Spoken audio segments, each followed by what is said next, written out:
Hello, my dear folks. Welcome to the show. My name is Jack Chow on the G&E TV show for East and West.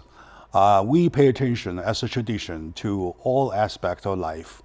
Every time when there is an election, we try to look into it, see who is qualified, who is more qualified, and who is the best qualified.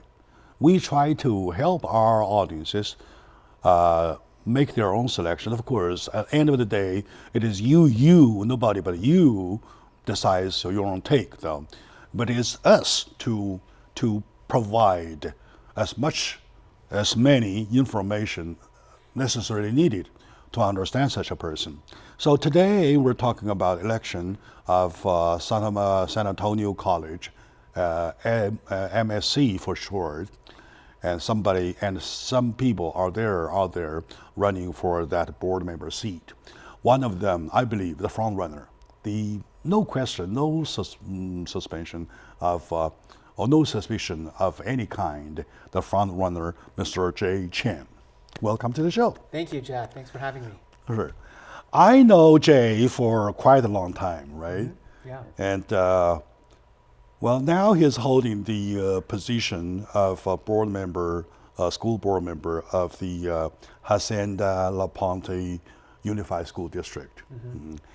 It's a very high-end position, and the plus he's been doing excellent job in that position.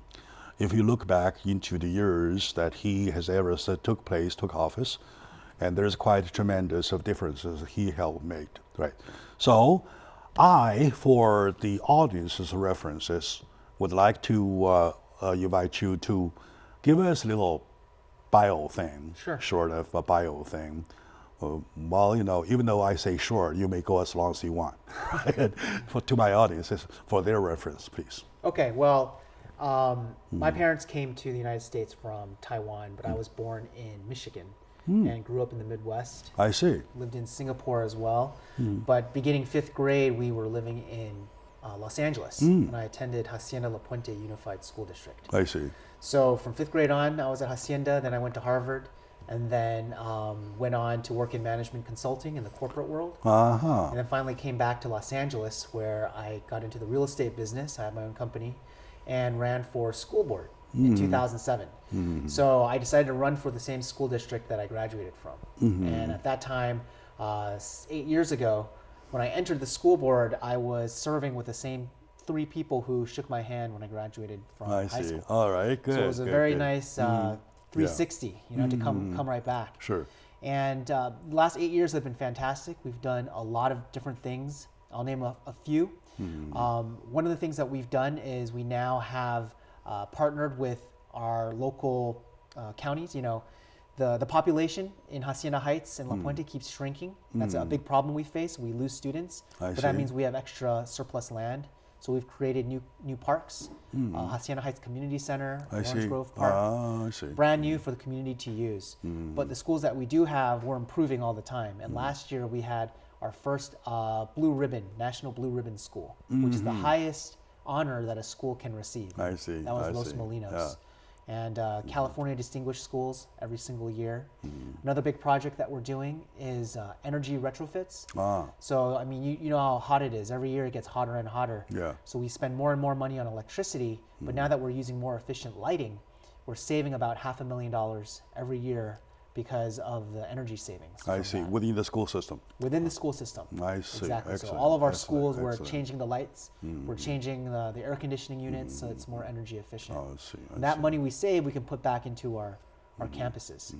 So There are many interesting points in his short statement. I asked him to do a short one. As a matter of fact, I offered him to take as much time as he think needed. However, he focused on one point that number one, he came out of the school district, and then after Howard, right? Oh, where did you major in Howard, by the way? I majored in, it's called social studies, and I had a minor in Latin American studies. Wow, wow. And then he competed with the one who shook his hands at the time of graduation, Right. So which is a token of how generation goes on Right. and on and on in the positive way. Exactly. So competition is the key of the system only for better. Right. Only for better, right? That's why under this beautiful flag we call democracy, you always have a chance to perform yourself. If you can surpass, be it your teacher, be it your father or parents, whoever, don't care. Right. But never mind, okay? You just go, just perform as much as they do, or better they do, of course you're elected. This is number 1 point. Number 2 point is that as versus the population decrease and they increase their attention to schools and school district. At the Blue Ribbon schools, I remember sending a crew of there covering the news. Right. And there's lots of positive signals there, and also about the energy savings stuff, which is the most important subject that we call upon people, right? So, well, I would say that's enough to portray it so far of your credentials, because you're in the field for that many years and you're so far so successful. So how do you look your road down from here towards SMC? So in other words, with the legacy given, I believe the previous board members have done a tremendous job too. How you want to apply the same spirit, right? You're respectful teachers who shook your hands at your graduation to surpass them as another generation that you can carry on. Right. So it's a legacy here, right? It's a logic. Legacy plus logic. How much difference do you want to make?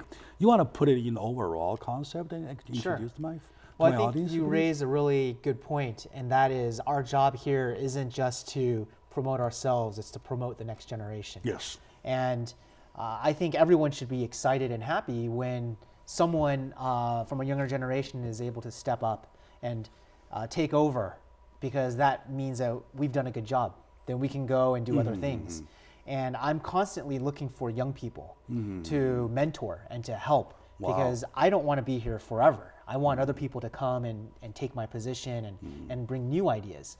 And I think the problem we have is when some people, if you stay in one position for too long, you forget why you were there in the first place. You're right. And you don't bring in new ideas. So it's constant, change, and that's maybe a concept that's more familiar with millennials. The younger generation now, they maybe stay 3 or 4 years in one job, while before you would stay an entire career with one company. And that's a different way of thinking, but I think it's a positive thing because it gives you more experiences. Sure. So my goal when I go to Mount SAC is to also bring some fresh ideas, some new thinking.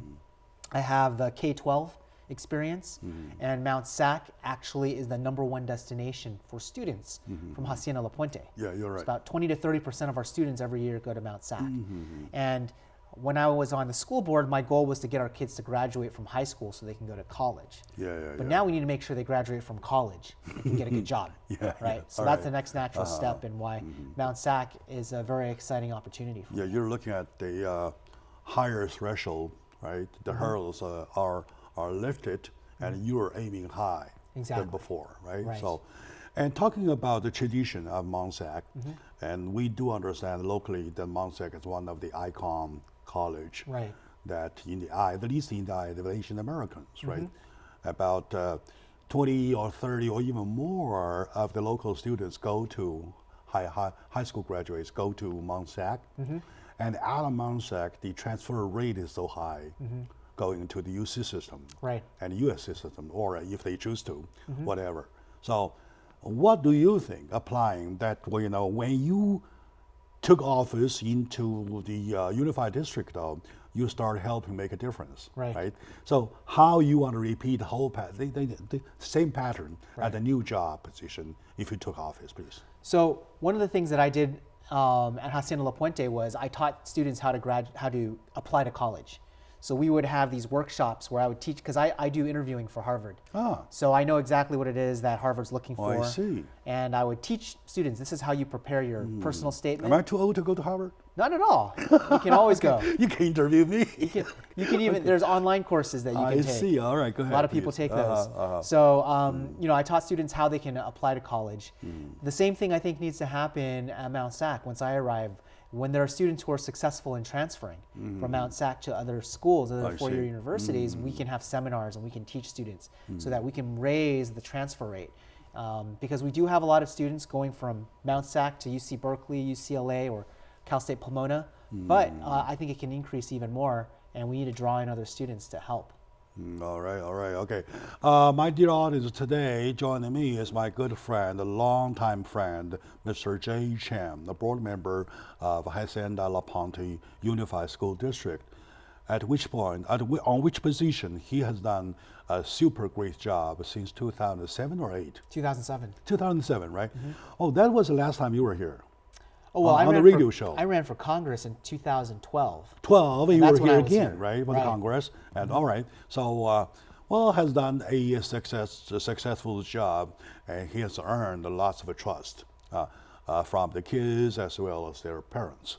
Now he is running as the front-runner candidate for the school board members, of college board member of Mount Sac. So I'm trying to dig out from him the bottom line in him as the concept, because we're talking about a big term, education, which is the key that we focus on at this show. So stay with us a little bit. We'll be right back after this short break, please.